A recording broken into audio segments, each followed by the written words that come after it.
Mababaliw kapag tanong ang lalaki sa'yo kapag nagawa mo ito. Okay, ito mga utol, gusto mo bang mapraning or mababalisa yung partner mo na lalaki? Yung tipong panay siya magtanong sa'yo, yung tipong hindi siya mapakali, that's why palagi kang tatanungin. Well, actually, nakadepende lang din kasi ito sa pagtrato ng isang babae. That's why, meron talaga mga lalaki na nagkakandara pa sa mga partner nilang babae. Oh. Lalong-lalo na kapag yung babae ay alam na alam niya yung value niya. Na alam niya na yung lalaki na ito is hahabol at saka hahabol sa kanya. Na alam niya talaga na importante siya pagdating sa lalaki. So, sa una pa lang kasi utol, nung time na nililigawan kayo ng lalaki is dapat maging consistent kayo. Kasi sa oras na kayo ay niligawan ng isang lalaki, ay mataas yung pagtingin niya sa inyo.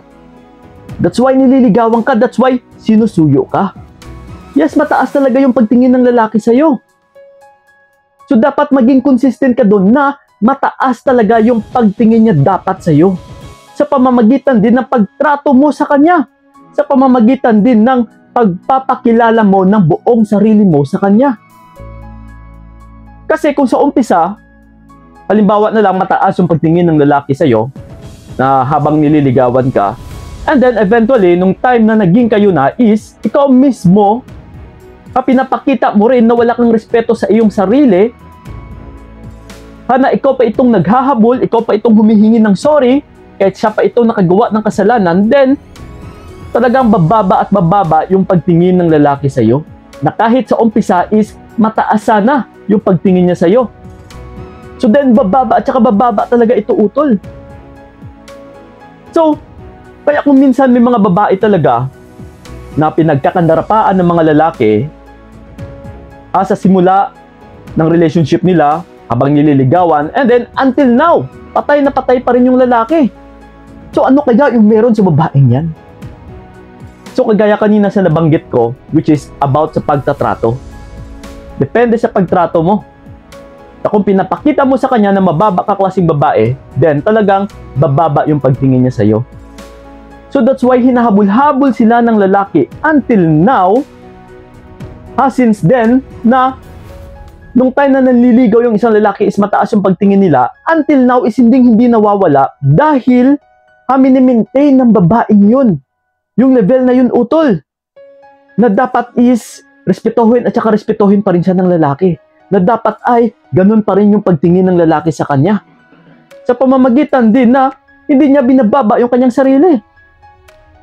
Na talagang umaalma siya. Kapag may pagkakamali yung isang lalaki is kailangan mag-beg yung lalaki. Kailangan is hihingi ng sorry yung lalaki. Kailangan utol is balance. Hindi porket nahulog na yung loob mo sa lalaki, hindi porket napaibig ka o napaibig ka na sa lalaki, is babaliwalain mo na rin ang iyong sarili. Na hindi mo na rin respetuhin na kahit binababoy ka na ng lalaki. Kasi kung hahayaan mo lang yung lalaki na siya at siya itong kikilo sa relationship ninyo, and then, lalong-lalo na kapag may nakikita kang hindi tama, ay mas lalo kang aabusuhin, na mas lalong bababa yung pagtingin niya sa'yo.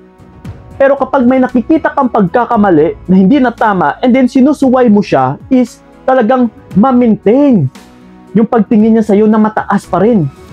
Ay, yung value mo. So, ganun po yun. So, ito ngayon, sa pamagat natin, na para magtatanong at saka magtatanong talaga yung isang lalaki. Ito mga utol, do you think magtatanong pa or mababalisa or hindi mapapakali yung isang lalaki kung binibigyan mo na palagi ng kasagutan? Siyempre, hindi na. Paano pa siya magtatanong kung alam niya na lagi yung sagot? Kung nandyan naman palagi na ikaw pa itong nag-feed, ikaw pa itong nagsusubo sa kanya. Yes. So ito ngayon, balik tayo doon sa babaeng pinagkakandarapaan. Palaging nagiging asong ulol yung isang lalaki, habol ng habol, tanong ng tanong. Dahil po yan sa isang babae na hindi mahilig magsalita or hindi mahilig magbigay ng validations. Yes. So kapag ganito ka na babae, ganito ka magtrato, na may disiplina ka talaga sa iyong sarili, na hindi ka magsasalita hanggat hindi ka rin tinatanong, ay talagang magtatanong at saka magtatanong talaga yung partner mo na lalaki. Yes. Kasi kung na-feed mo na sa kanya lahat, binigay mo na sa kanya lahat, ano pa yung tatanungin niya?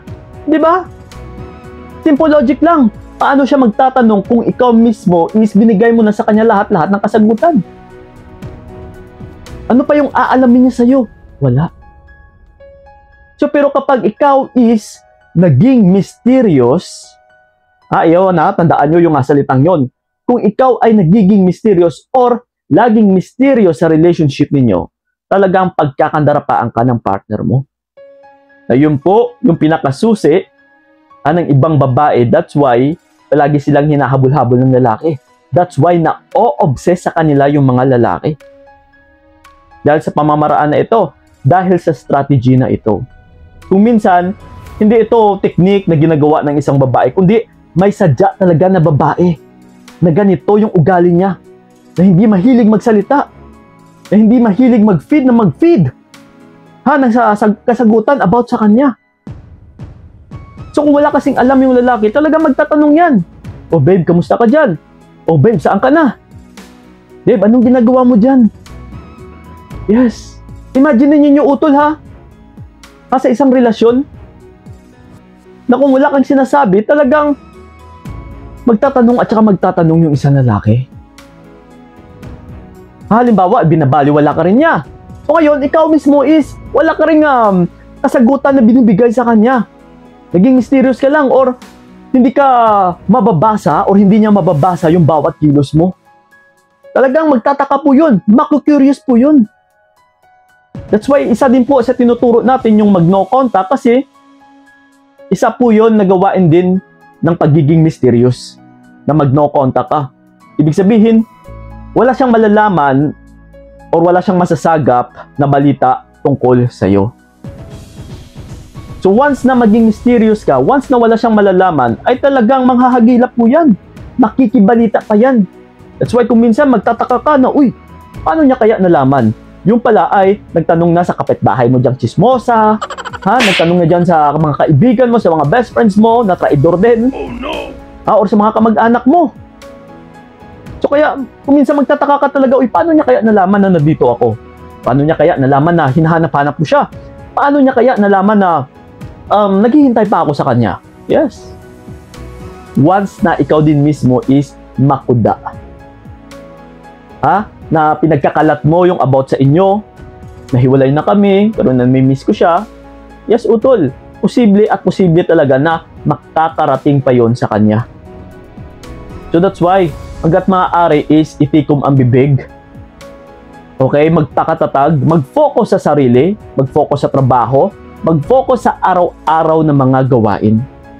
Kasi for sure, utol, hanggat nakafocus ka lang sa mundo mo, na nilalakaran, is talagang maghahagilap or yung lalaki pa talaga yung maghahabol sa'yo.